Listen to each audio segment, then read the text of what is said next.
You can help in this season of giving.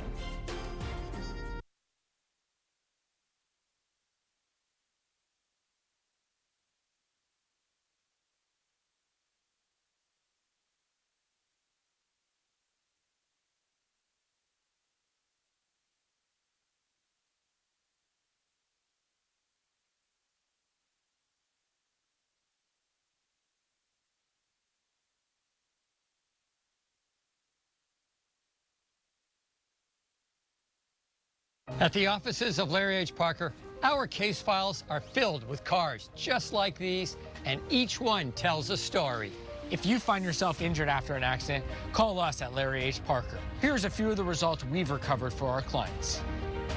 With 50 years in California, no one has more experience or success.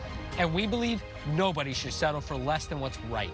Call us at the offices of Larry H. Parker. We'll fight for you.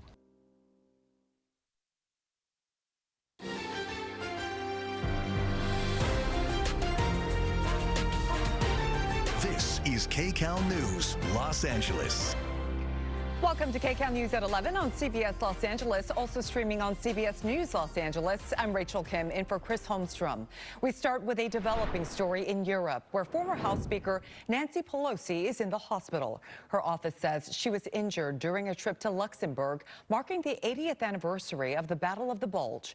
According to a spokesperson, the 84-year-old is receiving excellent treatment from doctors and looks forward to coming back home soon.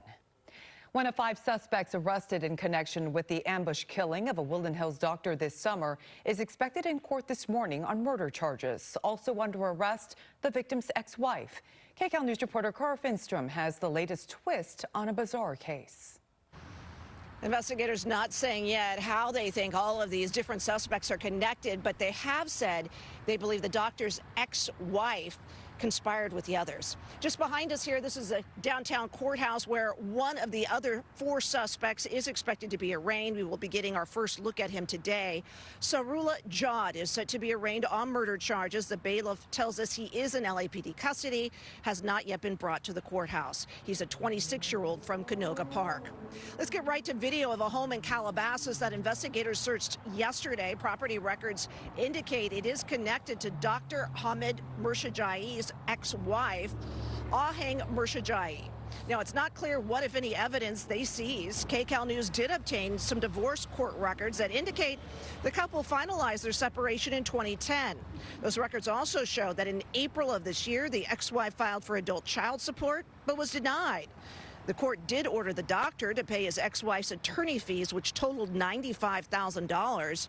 Those payments ordered in increments, and the final payment was made 1 month before he was murdered in August. We've got a look now for you at some police photos of 2 of the other suspects. Ashley Rose Sweeting, a 40-year-old from Reseda, and Evan Hardman, a 41-year-old from Texas. Investigators say a masked man ambushed and shot the doctor outside his medical clinic in Woodland Hills. They say the gunman was hiding in bushes and ran towards the doctor as he got into his white SUV. It's a murder that sent shockwaves through the community. His patients, his staff quickly created a memorial to him. They said they knew him as a kind and generous man. The 5th suspect is Sean Randolph, a 46-year-old from Valley Village, California. Now, both Randolph and the ex-wife are being held at this point without any bail.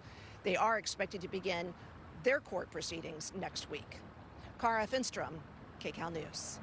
Firefighters are making progress on the Franklin fire in Malibu. It is now 30% contained, and more than half of the evacuees are allowed to return home. But as KCAL's Amanda Sorrentino reports, firefighters still have a lot of work to do.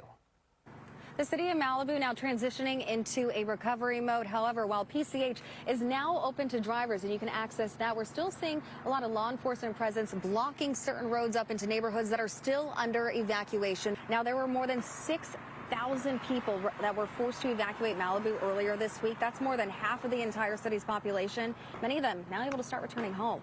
The Franklin fire has burned more than 4,000 acres since the blaze started late Monday night. In the most recent update from city and fire officials, 12 structures, which includes 6 single-family homes, have been destroyed, another 11 damaged.